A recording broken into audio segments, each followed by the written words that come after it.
I'm sure Gareth Lock, that most of you will have already heard, German diver. He's the founder, and he is here to talk about the concepts and practice of human factors in the diving industry. As a graduate of his programs, I can tell you I highly recommend all of the programs that they have. Gareth served 25 years in the Royal Air Force, and really, you know, if you want to read more, please go onto his blog, go onto his website and have a look. But Gareth, please, welcome and thank you very much. Thank you. He says, is that the mic live now? Yeah, brilliant. Okay, thank you very much. I have got a little bit of a background for myself. As I said, or Richard said, 25 years in the Royal Air Force as a flight instructor, teaching tactical strategic operations on Hercules transport aircraft. And then moved into a systems engineering role, working on flight trials, research and development, and then procurement. So I've got a very broad systems view, and my interest in human factors came from that sort of period where aircrew are taught, trained on crew resource management, non-technical skills. And following a close call in 2005, where I was diving well outside my limits, but I didn't know what I didn't know, I was sitting there going, well, how do I, report this? Because in aviation, reporting is sort of key. How we learn from others. It's great to make the mistakes ourselves, but it's much better to learn from somebody else's. And that's one of the things we're going to talk about today. In terms of diving experience, probably about 800 dives, mixture of open circuit and closed circuit. But following having 2 stents fitted in April this year, I'm off diving for a year until April next year. So my diving's on a bit of a pause. I've done a couple of sort of fairly big things to try and educate the diving community.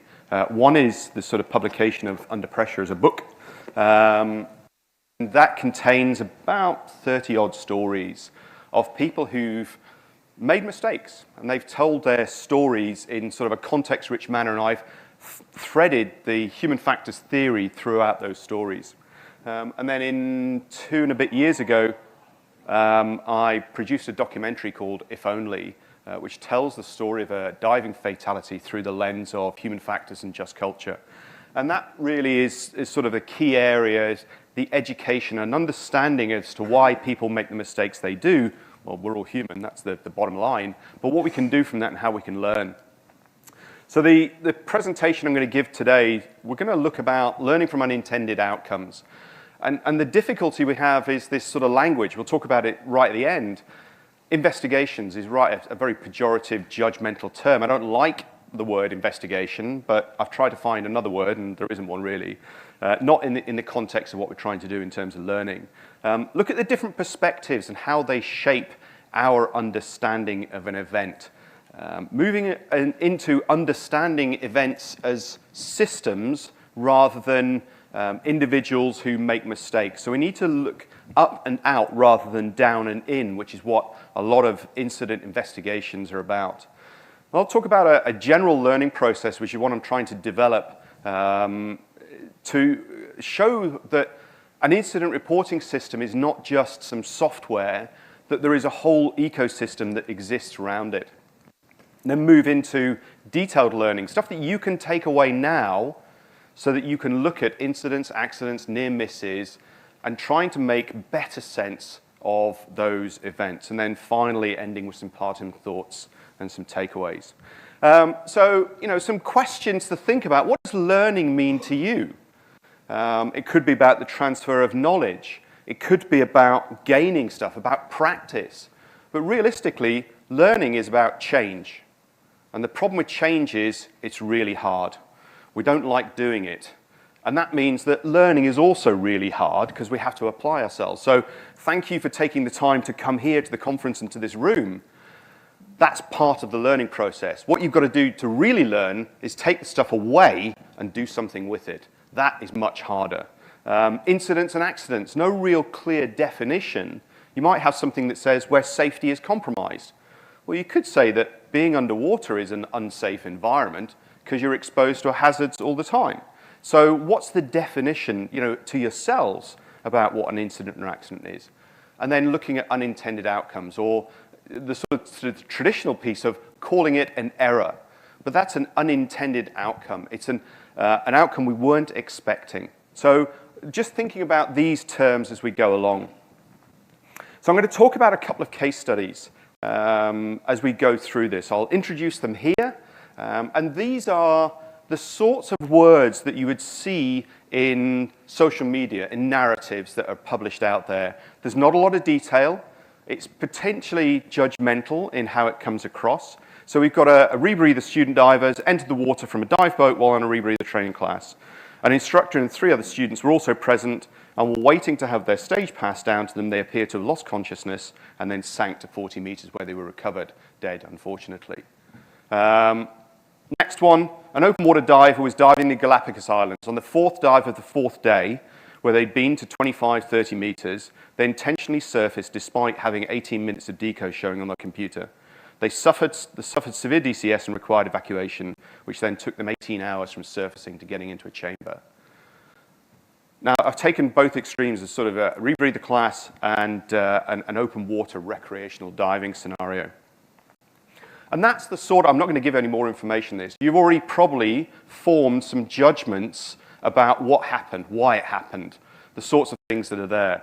And I've purposely put some triggering words in there to get people thinking potentially the wrong way. So what limits our learning? Well, unfortunately, a lot of the time in the diving industry, it's a lack of information. And there's a number of reasons for that. One is we don't teach people how to write incident reports properly. The reporting systems that are out there are what I would say inadequate. There isn't a recognized investigation process. And then there's a lot of protection of this data because they're worried about legal implications. And then actually, individually and potentially sort of organizationally, we have these biases that seriously impact our learning ability. Outcome and severity bias. The more harsh something happens, the harsher, the more severe something is, the harsher we judge. So if somebody runs out of gas, gets on the surface, they might just brush it off.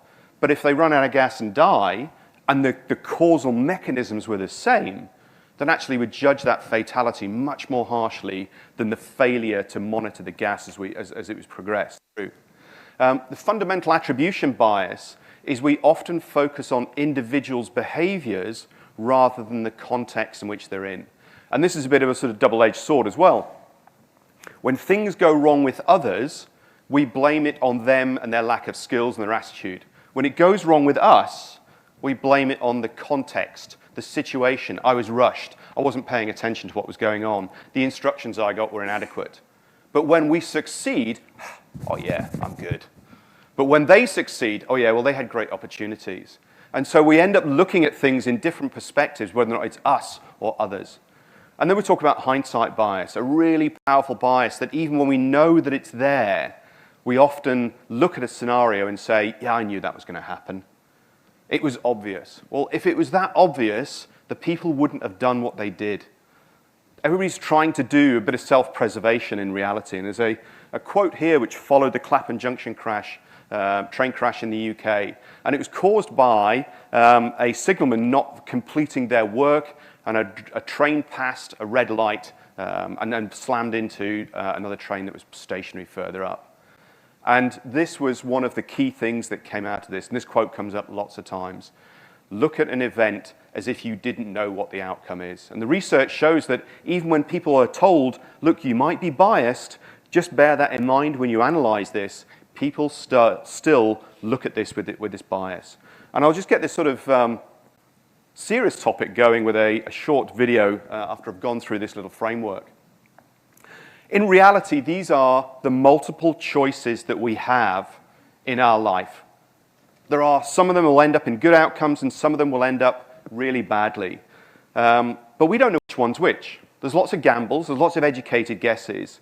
We then have this adverse event, this accident, whatever it is, and then we zoom in on the choice, the final choice.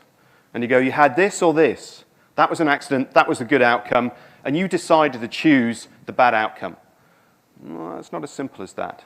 And this is what the hindsight bias is. We ignore the stuff that's on the left-hand side as you look at the screen. And that video that I said was going to play didn't play, which is a real shame. It's from South Park and Captain Hindsight.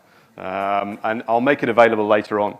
But looking at the perspectives we have and the causes that lead to adverse events. And I'm going to talk a little bit of a case study from 1973, where the Israelis had a squadron of 4 aircraft, or a flight 4 aircraft, up on combat air patrol, and they were worried about the Egyptians, and they were worried about potential hijacking that was going to come and be flown into their nuclear power reactor. So they scrambled, they saw this airliner coming into their airspace. So 2 of them came up and they sat in the wing and they followed the standard protocols for an intercept. They waggled the wings, called them on the radios, no answer. They came in really close and the co-pilot went, yeah, okay, and sort of waved and then didn't do anything at all. So it's like, oh, what's going on? So they then fired tracer rounds at the aircraft and the crew's like, what?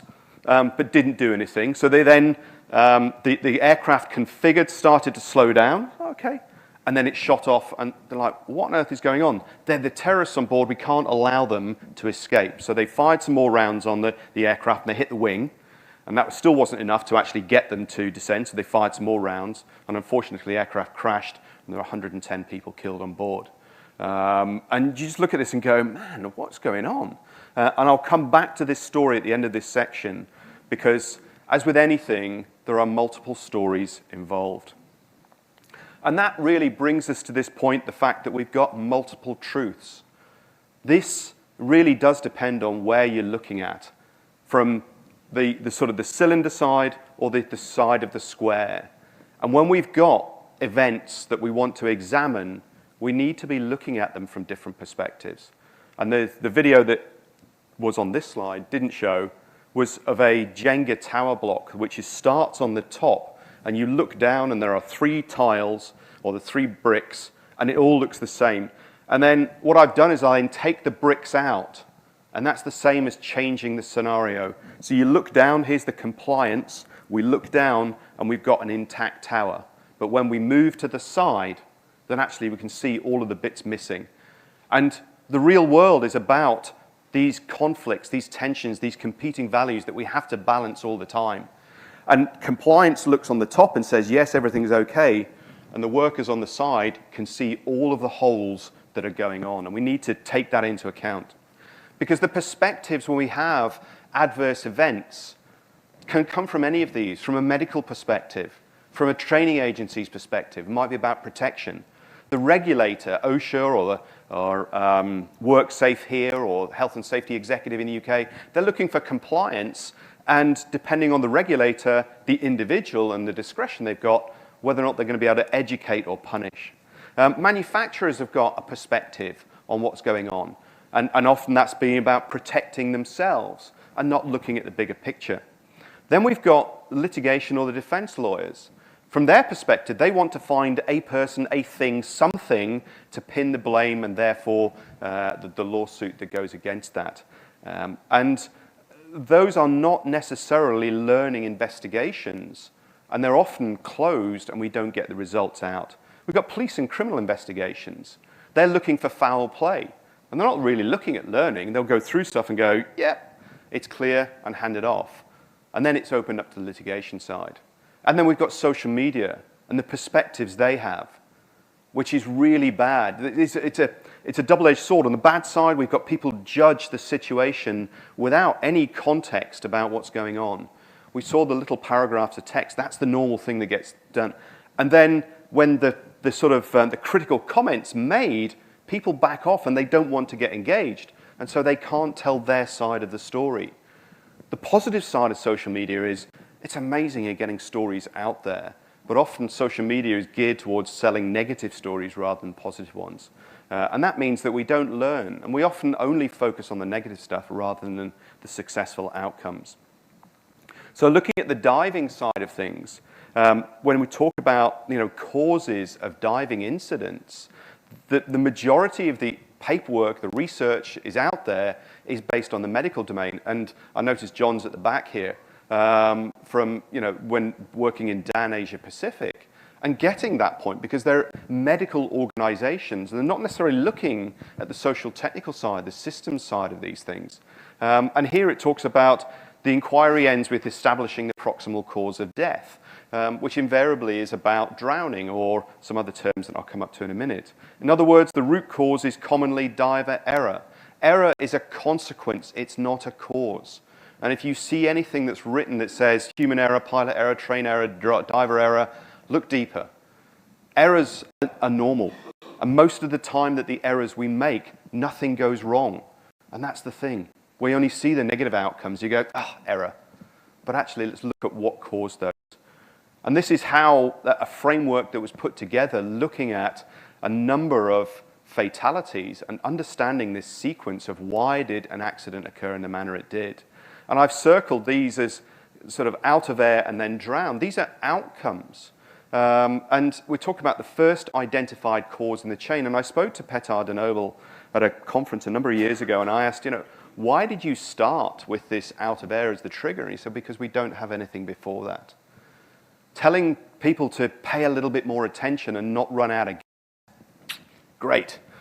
I think everybody knows that. What we don't look at is why did they run out of gas? Were they distracted? Was it poor planning? Was it higher workload? All of these things are the bits that we need to focus on. And I would say, the British Tobacco Club in the UK, their annual incident report is classified at the most serious outcome.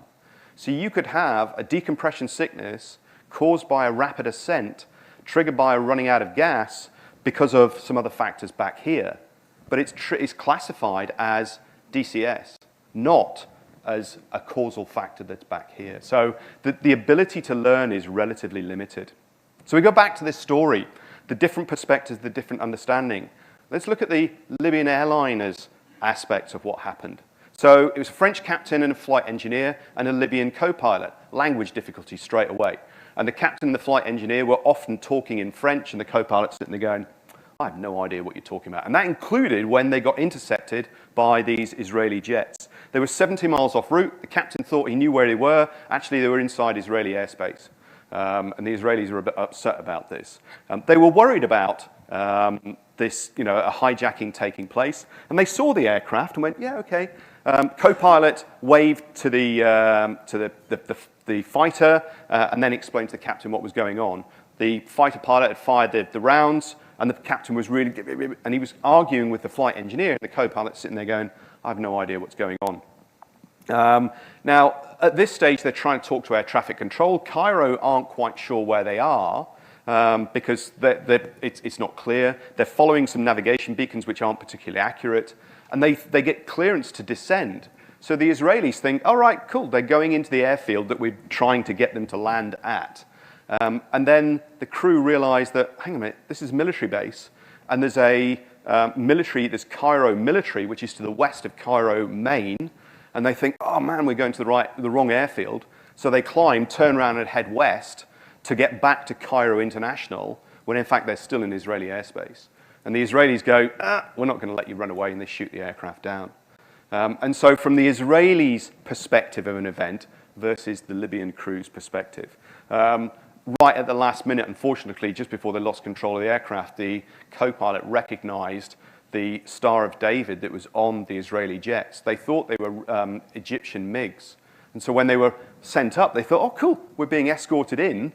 And actually, that wasn't the case at all. So the need to tell different stories, and it's one of my things is why I don't particularly think that fatalities are a great way of learning, because you can't ask the person how it made sense. It's getting a little bit better with black boxes, but that still doesn't explain the rationality of what's going on. So it's who tells the story, and also who gets to tell the story. And so when you're looking at lawsuit cases, and the defense side, they're basically mute. You can't understand their story, because invariably the bits that they would really add value to would also be used against them in a lawsuit. So we don't get all of the stories that are there. So what we need to do is look up and out and not down and in. And this comes, the following bits come from this book here, from Paul Salmon and Sasha Good, looking at a tool called AxiMap and the need to take a systems view. And this bit where we've got data that's out there, and how do we create insights and wisdom? And you could almost do it the other way, just pour stuff in the top, and we've got to get these nuggets, these jewels out the bottom. And that takes time, it takes understanding, and it takes an emergence of the discussions that are going on. I can't remember what that was. That was Swiss cheese model video that didn't work. So a linear process that goes, in effect, from left to right in time, and the organisational factors have got holes in them. Another way of looking at it is a systems view. And this comes from a researcher, Danish researcher, Jens Rasmussen, and looking at the conflict which exists within an organisation. And so we've got acceptable performance or accidents, that's the red line. We've got economic failure, that's the black line. We've got bust, or we've got blue line, which is basically how much resource we've got. Now, I don't think anybody knows, in fact, accurately, where that failure line is. So if it was this edge of this stage, that's the accident line. I know where it is, because I can see it. But in reality, who knows with 100% certainty, and this is, Mike's got a bit wibble, we don't. So what we do is we put an error margin in there. That margin is still wet finger in the air. We don't know where it is, and every time we compromise safety, we eat into that error margin, but we don't know where the boundary is, and we don't know the chunks. And so from a systems point of view, we have management trying to be as efficient as possible. We're trying to reduce the manpower, reduce the time that's available. And what that does is it creates more risk. It takes us towards the failure line. We've also got the financial aspects. We want to save money, and that also takes us towards the unsafe area. And then you get annoying people like me who are putting safety campaigns in place, who are trying to push the operation back from the edge. And it's like, yeah, but we haven't had an accident, therefore we're safe. It's like the absence of accidents does not indicate that you're actually safe. It just means you haven't had an accident. And the stuff that's in the past is no guarantee of what's going to happen in the future. And you only need to look at Challenger for that as an example. Now, this map here, this framework, builds on the work from Jens Rasmussen, looking at the need to structure or understand how events occur, where we have guidance, direction, laws, processes, procedures, all of that stuff down the left-hand side, and how the system improves is it has feedback as we go up.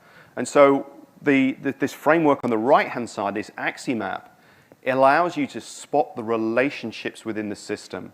And accidents are caused as emergent properties from a system. They're not caused by linear cause and effect. This, this, this, this. Because then people, if you had this linear simple process, you could turn around and go, we'll do a root cause analysis. We'll find the root cause of this accident. So I'm going to ask the question, if you can find the root cause of an accident, can you tell me what the root cause of success is? Because success and failure start from exactly the same point. And so it's like, oh, that's a bit difficult. And the problem is with thinking things difficult, well, just make it simple and we move on. So we've got to take this sort of approach into account. We also need to look at the fact that outcomes are a function of different factors. So technical skills. And this is based on a paper that I wrote for the Journal of Thoracic Disease, looking at how surgeons were successful, or surgical teams were successful. And often it was about how good their technical skills were, and their knowledge, and the 7 years of training that they'd gone through. But we also noticed that there's context, the social, the technical, the physical environment, the task design. And these concepts apply to the diving world as well. Randomness versus luck, or being lucky. So in the paper we talked about allergy to, or allergic reaction to antibiotics. In the diving context, it could be a PFO. How many people in here have got a PFO or know they've got a PFO, a hole in their heart, from when they were born? So, were you bent? Yep. And there was one over here? Yep, you were bent as well. So, about 1 in 4, 1 in 5 people have got a hole in their heart. Now, it's not a smoking gun that says, if you have one of these, you will get bent. It is a major contributory factor. But, 1 in 4, 1 in 5 of you has got one. Now, that's sort of the population, but if it happens to you, it's 1 in 1, as I found out when I was in Malta. So, how you find out that you have an allergy to antibiotics is they give you an antibiotic and you have a reaction. You go, oh, I didn't know that. So now you can carry on. And then skills, situation awareness, decision making, and so on at the bottom. The bottom part of this slide is not something that's really talked about in the diving industry, but it's really central to human factors and systems thinking. So the following slide just talks about what's involved in putting together a learning system, a learning process following an adverse event. So we start off with, and this was me just thinking about what happens with information, the journey that's there. So we've got an unintended outcome. So we've got to define one of those to start with. They know what it is and they want to submit a report. They've got to know where to submit that report to, because that's not clear. The agencies don't necessarily talk about it. I know John, when he was at Dan, and probably still does in his role at the moment, they will talk about the reporting systems, but it's not something that's really broadcast because it doesn't give a great message. The diver submits a report in a timely manner before they forget, because actually, once you've gone past 48 hours or so, you're going to start forgetting critical information, the context that's there. You also have to have other people involved submit those reports. The organisation needs to acknowledge that report, because if they don't, you sit there going, I'm just sending these reports in and nobody's saying thank you.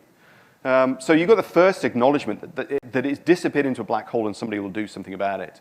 They then process it by whatever means and put it into their database or system, whatever it is.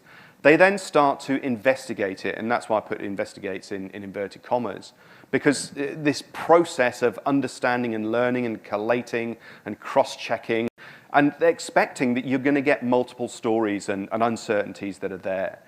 They then analyze it and just say, okay, what are the causes? What are the relationships? Are there common things that we're talking about here that lead to it? And then they say, okay, if this is a common thing, or we want to improve safety, we want to improve performance, what are the learning products? And invariably, organizations send out one document and say, there's the incident report. And it's like this thick, and you go, really? And there might be one annex at the back that is relevant to you, and you sit there and go, no, it's too thick. So this concept came from work by the wildland firefighting guys in the States, where they develop bespoke learning products for each one of the stakeholders. So that might be the frontline firefighter, it might be the frontline supervisor, it could be the organizational supervisor, it could be family members, it could be the insurance. So there is a list of those. And so for diving, it could be divers, instructors, dive centers. They all have different learning needs. You then produce them, you send them out there.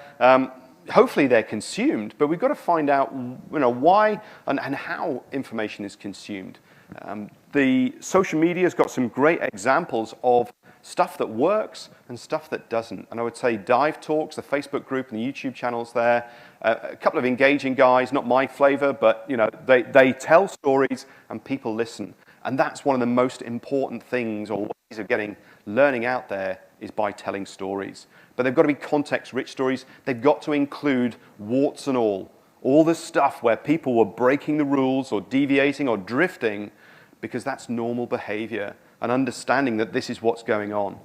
And then hopefully we create change, which then influences other stuff that goes back. I'm going to focus on a couple of those in terms of the organization investigating and analyzing the framework. So if you're involved in just a discussion amongst your team or a dive center, or I know there's a couple of scientific divers in here, for your establishments, start off by understanding normal. Don't start an investigation discussion piece by saying, right, tell me about what happened on this day. Because that day is just one of many that are out there. And if we just focus on that day, that incident, we only focus on maybe learning that's there. There is going to be learning that happens all the time. And these are the sorts of questions. What does normal look like? What makes it hard for you to do what you're supposed to do? The checklists are rubbish. The manuals are too thick. The equipment doesn't work. It's old. It's not serviced. Weather's poor. Visibility's rubbish. All of these things. What are the shortcuts and trade-offs that have to be taken? Because you're going to have those constraints. You think about those three circles. You've got safety, financial, and workload. We're trying to trade off all the time there. So trying to work out what's the best things. What are the pressures faced? Can we change those? Where are they coming from? Does management or the dive center manager or the scientific establishment, the sponsors for this, do they realize the pressures that they're forcing on top of people? Where do they come from? What do you get rewarded or punished for? If you get punished for talking about deviations, guess what? Nobody talks about them, even when they happen. And if you get rewarded for good things, you'll start to game the system. So my sort of pet one about diving is the rewards that people get. 500 certs in a year. Cool. What's the quality like? And we're not rewarding quality, we're rewarding quantity. And as humans, we're really good at gaming any system that's there. So just be careful when you set KPIs. In those in high-risk industries, you've got zero harm, zero reportable injuries, things like that. So you've now got 300 days since we've had a lost time incident, and somebody has an event, and it's like, oh, am I going to report this? And if there's a financial bonus that's associated with that KPI, not a chance. So think about what you set people up for in terms of rewards.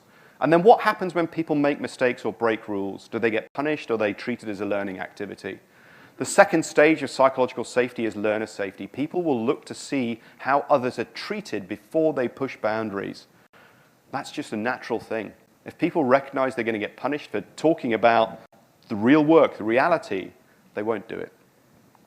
So what we're trying to do is understand these gaps between this thing called work as imagined, which is where I'm a dive center manager, a training manager, and I want to put a new product together. And in my head, I can think in multiple dimensions. Time's not a problem. I've got loads of resource, all sorts of stuff. It's great. And then I have to write it down. And that becomes really difficult. Because I can only write in left to right, well, unless you're in a foreign language, but normally it's linear left to right. We can't articulate parallel operations very easily. We're often dealing with optimal situations, not real situations. And so there's always a gap between work as imagined and work as prescribed. And then, I've written all these books, and Sally's one of my instructors, and Sally, here we go, here's a training manual. And you just look at it and go, great, that's not going to work. So off you go. I'm going to get rewarded for this. So you go off and do client, you teach your stuff. And after a while, I go up to Sally and say, Sally, how do you go about doing your job? Now, I'm a real bitch of a boss, and I punish for the deviations that are out there. And I say to Sally, so what do you do? And it's as per the book, because she knows that, well, she won't because she'll speak out, but where you've got a punitive environment, you ask people, how do you do your job? It will be by the book.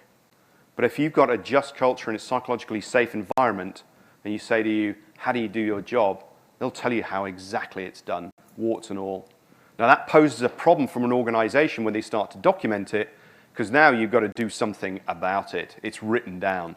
But you're trying to close the gap between those two. That's work as done and work as recounted. That's the risk that exists.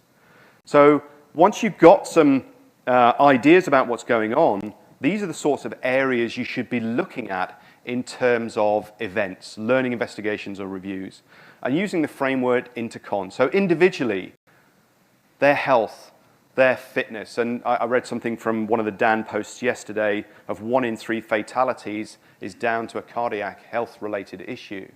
And that's quite a shocking thing. But I put a fair amount of that on the way that diving is marketed as a sport for all. And it's like, it's not. But that's difficult to get across. Non-technical skills. And using a thing, and what I'll do after this presentation, I'll put a bunch of stuff available in the Facebook group of a behavioral marker scheme of what does good look like when it comes to situation awareness, decision-making, teamwork, leadership, communications. And so if you're going to ask these questions to say, what was the communication like? Where did it fall down? Then we're talking about the technical skills, their currency, the competency, experience. When was the last time they did a deep bailout? So I've had a number of advanced trimesters in my human factors class, and I say to them, when was the last time you did a live bailout from depth onto a bailout cylinder? 2.5 years ago when I did my Mod 3. Okay. Because the equipment is relatively reliable, and so I don't need to do it. There's also a cost imperative, because if I do a live bailout, I've now got to go and fill those cylinders back up with expensive gas. So understanding these sorts of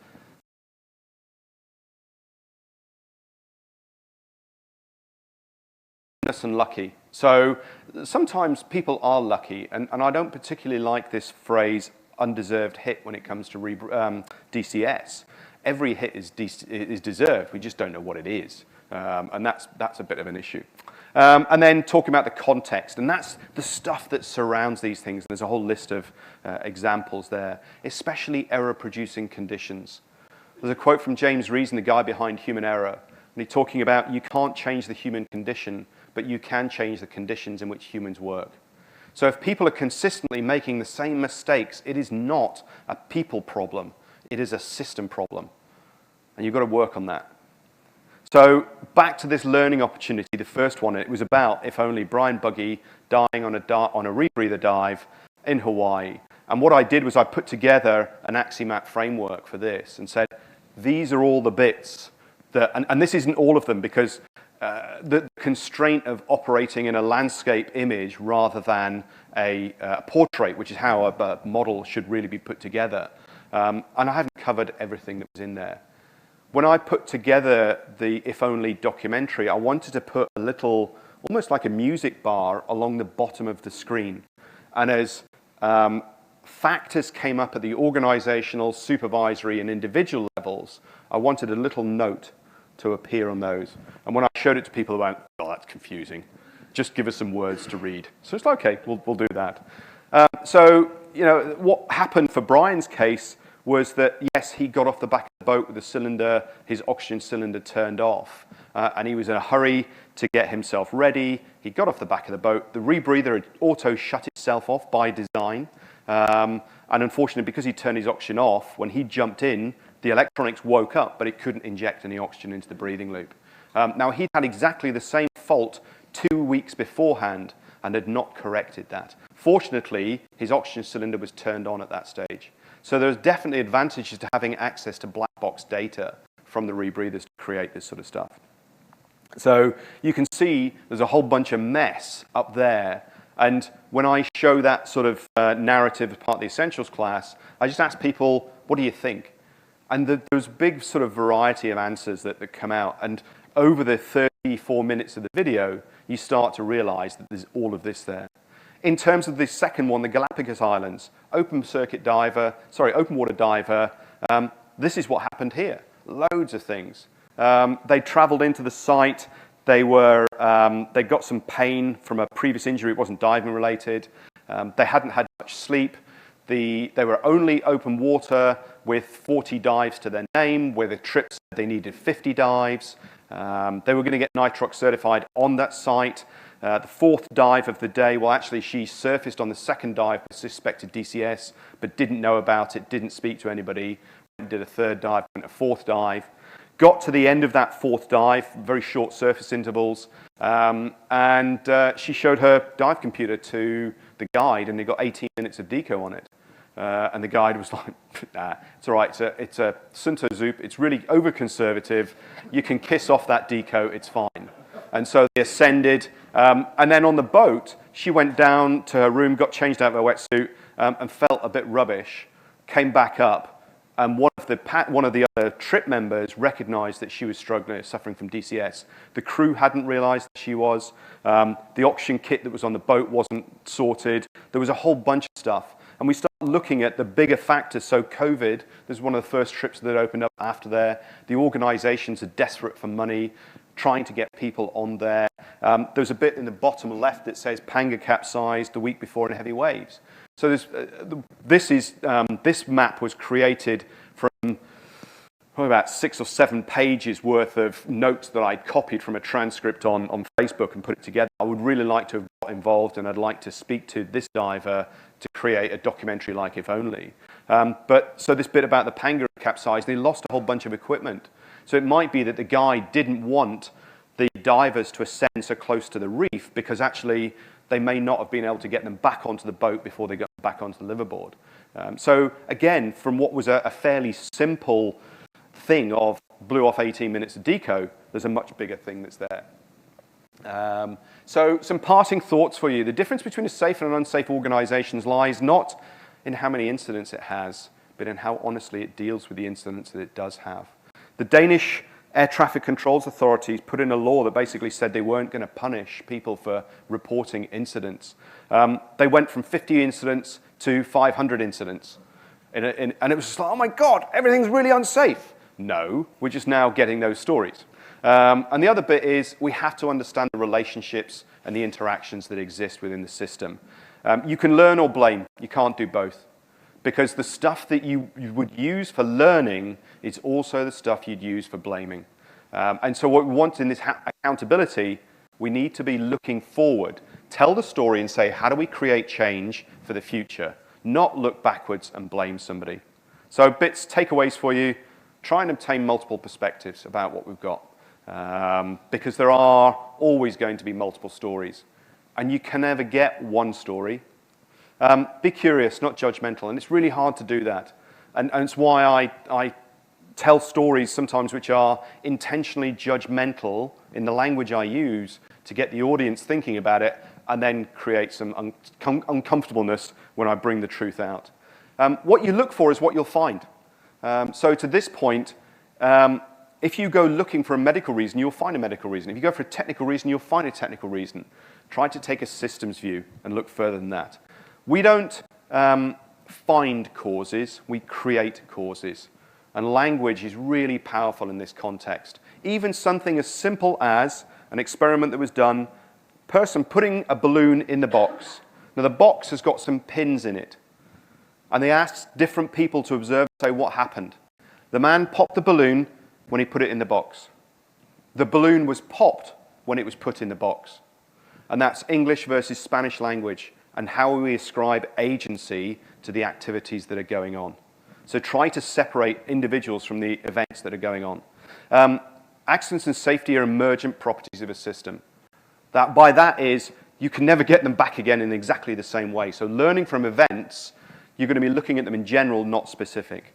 And then the final bit is, we are predictably irrational. Afterwards, you can sit there and go, oh, what did you do that for? But in reality, it made total sense. And my sort of closing, parting, or bits of this is, nobody gets up in the morning and decides today's a great day to get bent, to die, to damage some equipment, to injure a student. Whatever it is, we're trying to do the best we can with the resources we've got. And what we're trying to do when we do these investigations is work out where we lost control and why we couldn't see the future. So there's some resources to help for this. There's a book, and I'm on stand 67. I've got some copies there. The Field Guide to Understanding Human Error is a really simple book that Sidney Decker explains a lot of these concepts. If you're involved in any organization and you want to learn about these things, Wildland Firefighting Learning Review Guide is brilliant. And the Chartered Institute of Ergonomics and Human Factors guide on the right-hand side, Learning from Adverse Events, is pretty good. And if you want to learn anything about work as imagined and work as done, go and look at Steve Shorrock's stuff of Humanistic Systems. It's a brilliant blog.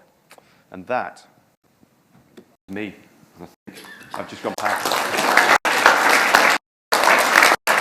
Thank you very much, Gareth. Does anyone have any questions? Has anyone done a human factors course? Who's done the human factors course would recommend someone to do it? So there you go. All right. Yes. Oh, the mics are great. As an instructor, if you were to look at some of the key points that you were making, what would be a good takeaway for instructors to take to implement into their class straight away without actually having done one of your programs? I would say a curious debrief about understanding. Well, to start with then is start the debrief by being vulnerable and talking about a mistake that you've made. Set the scene, because actually the students will put you on a pedestal of excellence, but you're human and you make mistakes too, Richard. So we all do. Yeah, exactly. And so start the scene that says this debrief is about learning, and then talk about what do I improve and do well and why. What do I need to improve on and how? So the observation pieces are really easy. We can observe that, teamwork was good, leadership was good, be specific, but then you say, how do I do better? Because it's all very well saying, I need to do something better, but unless you put something in place to say, getting better and having a goal, it won't happen. And there's a session tomorrow on that. Yeah. There is indeed. Excellent. Any other questions, please? And we'll have to use the microphones for people who are streaming. G'day. I know you're working closely with GUE to get this stuff integrated into their teaching platform. How's it going with other agencies? So, and that is one of the points, is I'm no longer involved in GUE. I left GUE in May this year from the Director of Risk Management. No, don't worry about it. So it's fine. And one of the reasons was people would come from me from other agencies and go, oh, you're GUE, but we can't do stuff with you because you're, oh man. And I took the role in with Jared. I said, if that gets in the way, if being part of GUE, the leadership and the direction side, that gets in the way of doing human diver stuff, I'll leave GUE's role. So RAID, 2 months ago, came on side, and building that into their programs. And that happened because Paul came on a class, Paul Toomer came on a class, and was completely blown away and went, I really wish I'd come on this class 2 years ago when you first said, come and do it. So we're in the chat with Steve Lewis, PG Princeall, Daryl Owen, about how do we put this into RAID's instructor development and diver development programs. The rest of them, I've been chatting with Richard. How do we do this with TDI? The biggest problem, and it's a bit contentious, is that human factors in this concept adds very little to the organisation at the organisational level, because it's about individual divers and instructors operating effectively and owning mistakes and decisions they do. At an agency level, there isn't that much interest in what happens down here.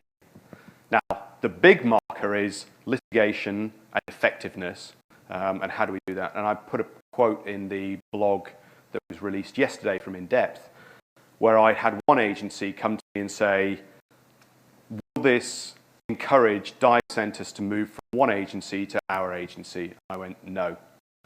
It's like, okay. So I get why that's the case. Agencies are commercial entities. And it's very difficult, even in high-risk industries like aviation, healthcare, trying to get human factors, crew resource management programs into those where they turn around and go, what's the return of investment? You go, it's about 2 or 3 years to create change. Oh, that's a big investment. We need to have results now. And you go, you can't change behaviours. So, as somebody said to me, the biggest problem to bring human factors into diving is human factors. Any other questions? Yes? That was one of them.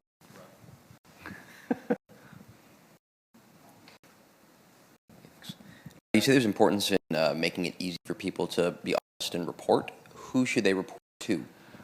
Brilliant question. So I would say, John, is there anything in Australia? No. So that's fine. So my 5-year goal, so when I left the Air Force, sorry? Well, yeah, so when I left the Air Force in 2015, my 5-year goal was be Mr. Human Factors in diving. I think I've got that. That's fine. My goal now is to produce something like the aviation safety reporting system, which exists in the States for aviation, which is a confidential reporting system, and to be able to do that on a global basis, whereby you hide events in the data. Because you don't need to know the date, you don't need to know who was involved. Most of the time, you don't even need to know the location. So actually, the stuff that happens out there, then actually hide it. So my goal at the moment is to put that, and I'm doing a master's in human factors and system safety in Lund University in Sweden, and my thesis is going to be linked with that, but looking at putting together a charitable, independent organisation that works with people like yourself with data, because I'm sure you've got stuff, and then we can bring that in, aggregate it, and come up with information exchange requirements, and using that big flow diagram piece to say the hardware or the software. That's pretty easy. It's all of the other bits that are strung that way and that way that are difficult. And at the moment, that isn't being codified anyway. So that's my long. Thanks. Right. Thank you very much. I think that's it, unless there's any other questions. All right, Gareth, please, big hand of applause.